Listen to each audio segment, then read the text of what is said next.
Fala pessoal, tudo bem? Vamos falar um pouquinho agora sobre o Snag 11, que é um outro fiagro que eu acompanho. E esse fiagro ele tem um interesse particular nele, como vocês sabem, porque eu sou cotista do Snag, conheço o Tassiano, que é o gestor desse fundo, juntamente com a Suno, um baita profissional. Mas tem um ponto que eu preciso levantar para vocês, eu já venho falando isso, eu vou comentar durante o vídeo, até porque é o seguinte, por mais que eu goste da gestão da Suno nesse caso, a gente tem que tomar alguns certos cuidados, porque eu sempre falo o seguinte, amor eu tenho pela minha filha e pela minha esposa. Pelo dinheiro, eu quero ganhar dinheiro. Então, em alguns momentos a gente tem que ter um pouco mais de cautela, que é o que eu vou falar um pouquinho para vocês. E embora esse seja o relatório de novembro que eu vou mostrar para vocês, que aí é um ponto também de falha da Suno, né, que eu nem cheguei a comentar isso com o Tassiano ainda, porque eles já deviam ter pelo menos o de dezembro, já como o KNCA já fez, né, que é o outro fiagro, até para a gente saber qual que é a opinião do Snag sobre a quebra de safra da soja, que eu já venho falando e alertando vocês há algum tempo. Então, bora para o relatório gerencial. Então, vamos lá, que é o relatório de... Eu até tenho eu salvei uma conversa aqui do Tassiano, da opinião dele sobre essa quebra de safra da soja, mas eu vou explicar durante o relatório.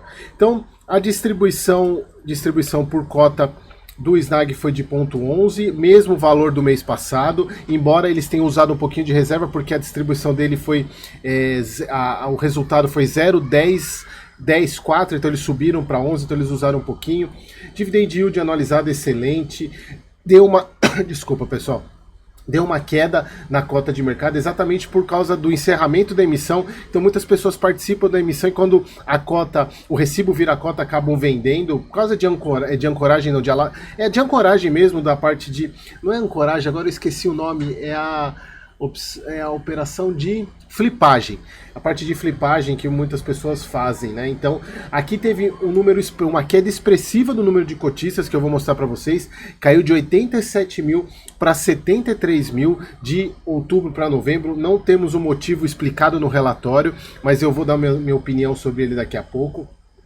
Bom, então aqui a questão do... Ele tem um resultado acumulado de 0,3, caiu um pouquinho, estava 0,04, foi o que eu falei, eles usaram a reserva para pagar. E o de médio 17, taxa de administração 91, não tem taxa de performance, assim, isso aqui eu gosto bastante do Snag, né? Então aqui a questão do patrimônio que aumentou, eles até colocam aqui que eles finalizaram a emissão, atingindo um total de 202 milhões, que foi 125%, ou seja, 100% do montante adicional, mais os 25% do lote adicional. Eles colocaram, com os recursos provenientes, ocorreram 2 novos investimentos focados em IPCA, que é o que a maioria dos fundos de papel tem feito, como vocês têm acompanhado aí, a maioria dos fundos de papel tem feito aumentando a exposição no IPCA, acreditando que o IPCA deve voltar para a normalidade, não tão baixo quanto está agora, voltar para a normalidade. Aqui, uma das aquisições que foi o imóvel de Sorriso, aqueles não é papel, porque o Snag ele é um fiagro praticamente híbrido, embora mais de 90% seja CRA, mas ele tem imóvel também. E eles colocando que esse imóvel já era do fundo, e aí que é um fundo, um imóvel junto com a Boa Safra, e tem um contrato atípico de aluguel, como vocês podem ver aqui, e o comprador ele tinha uma opção de venda, e aí ele acabou executando essa opção, e o fundo comprou esse por 30 milhões, cap rate de 8, tranquilo, normal, cap rate bem interessante. Também aumentaram a exposição no CRI Copagril, 6,4 milhões, mas a gente vai falar um pouco mais dessas transações daqui a pouco.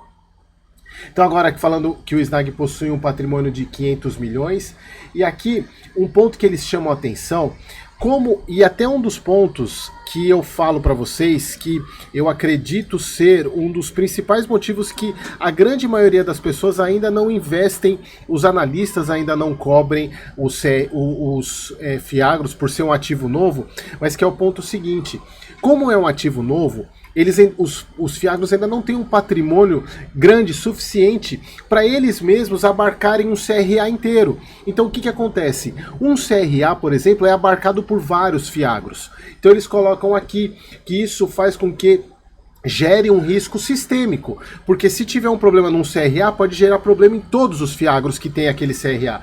Então eles colocam aqui essa preocupação, que é bem legal, e aqui eles falam que, ó, com o aumento do patrimônio líquido, essa sobreposição tende a diminuir, porque com o aumento do patrimônio, o fiagro consegue abarcar um CRA inteiro, que é o que eles estão tentando fazer com o CRA leitíssimo.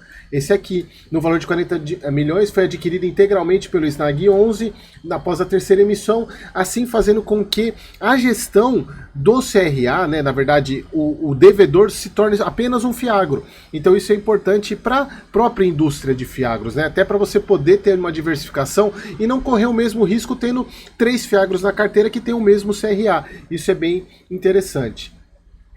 Aqui colocando a parte de resultado, então vamos para a parte de resultado, que eles tiveram um resultado de 5 milhões, aumentando quase 4 milhões referente ao mês anterior, isso já referente à questão das novas aquisições, e aqui eles colocam que eles optaram por distribuir 11 centavos por cota, mesmo tendo um resultado menor, então eles usaram um pouco da reserva, isso é super normal, tá, pessoal?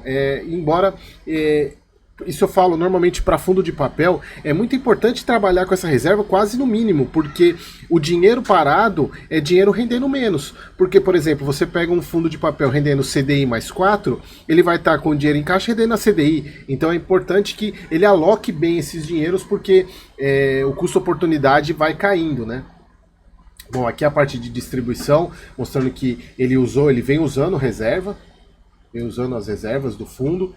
Aqui o resultado, aqui só para mostrar a distribuição, né, de 0,11, aqui a questão do número de ativos, que isso se manteve, né, e inclusive eles aumentaram a taxa de carrego com essas compras, que era CDI mais 3, foi para CDI 3,34, aqui um pouquinho, a diminuição um pouco do IPCA, embora eles tenham comprado IPCA, mas ela reduziu um pouco a taxa de carrego, se não me engano no mês passado estava IPCA mais 8, agora está IPCA mais 7,74, e aqui falando sobre a questão da aquisição da fazenda do imobilizado lá do Sorriso, que ele já detinha, o fundo já detinha a propriedade, que havia sido locado para Boa Safra, e a questão que o próprio comprador exerceu a opção de compra.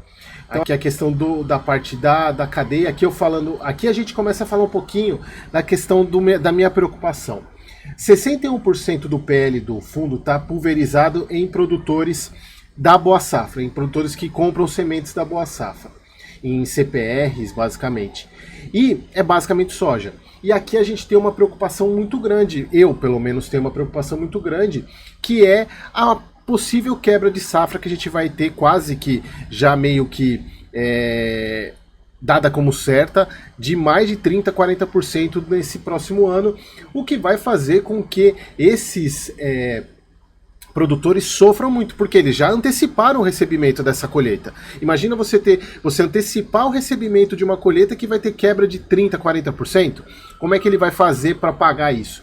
Então a gente tem que ficar acompanhando. E como é o relatório de novembro, eu acredito que ainda não tem a explicação do Snag quais são as preocupações dele. Mas eu tenho um comentário aqui do Tassiano, eu vou até ler para vocês aqui. Olha só, foi até uma pergunta que foi feita para ele no Instagram dele. Qual a sua análise sobre as notícias de uma forte redução do agro brasileiro em 2024? Aí é a resposta dele. A safra 23-24 será menor do que a de 22-23, isso já é consenso. A principal cultura brasileira, a soja, deve produzir 150 milhões de toneladas. O produtor do Mato Grosso deve sofrer com a maior queda. Mas, sinceramente, acho que o barulho da mídia é maior do que a realidade. Estamos atentos e monitorando nossos clientes, seguimos confiantes nas operações que fizemos. Lógico que o produtor perderá margem, tanto com a queda de produção, como com os preços baixos. O produtor que não se alavancou passará por esse El Niño e seguirá a vida, porque essa questão do El Niño é a questão das chuvas. Então, esse é um ponto que a gente precisa monitorar, porque de fato a gente tem apenas aqui, se a gente olhar, que temos os produtores, mas a gente não sabe o perfil de cada um deles. O que a gente tem que acreditar, que aí vem a questão da confiança da gestão, da confiança do trabalho, que é a questão da avaliação de risco que o Snag fez contratando a Serasa. Isso eu falei para vocês no relatório passado. Eles contrataram a Serasa para monitorar o perfil de risco dos produtores, da possibilidade de inadimplência. Então aqui, se a gente pegar em relação a parte de novembro para outubro, a menor que 5% aumentou. Aqui a gente tem um pouquinho maior, aumentou, diminuiu na verdade a questão de outubro para novembro de maior de 15% de inadimplência. Então o fundo vem monitorando isso. Aqui no caso aumentou um pouquinho a porcentagem de menor do que 5% de probabilidade de inadimplência, mas muito pouco. A gente tem que se preocupar na verdade com esses pontos aqui, ó, com esses aqui, que é entre mais de 5% de probabilidade de inadimplência. Então, esse é um ponto que a gente tem que observar. O relatório, inclusive, não fala sobre isso ainda. Vamos ver se eles falam sobre o próximo. E aqui que é um ponto que me deixou um pouco assustado e abismado com essa super queda que teve aqui de cotistas. O fundo, ele saiu basicamente de, se eu não me engano, acho que era 82 mil. Deixa eu até pegar o dado aqui, 88 mil para 73 mil, uma queda muito vertiginosa de cotistas. Não deram a justificativa aqui no relatório, o porquê que eles acreditam dessa queda, e na minha opinião já é efeito dessa questão da quebra de safra. Eu acredito que as pessoas entenderam e estão preocupadas com isso, inclusive até essa própria mensagem do Otaciano. Por isso que eu acredito que agora o relatório de dezembro, ele precisa ser muito bem explicado de quais são as perspectivas que o Snag 11 tem para o próximo ano, porque essa é a grande preocupação que tem, ainda mais um Fiagro bem carregado em soja. Como a gente sabe, isso é uma questão que a gente vem falando muito tempo já. Ele vem diminuindo a concentração na soja, mas de fato essa questão vai impactar muito esse ano e a gente vai continuar monitorando isso. Quem sabe na próxima turma a gente já traga o Otaciano, porque o Otaciano é um parceiro meu aqui, ele vem em todas as turmas. E quem sabe agora nessa próxima turma, na terceira turma, que o link para o pré-cadastro está aqui embaixo, ele venha falar um pouco mais sobre isso e a gente possa fazer essas perguntas. Como é um bate-papo fechado, a gente fale bastante sobre isso, tá bom? Então, pessoal, espero vocês no próximo vídeo.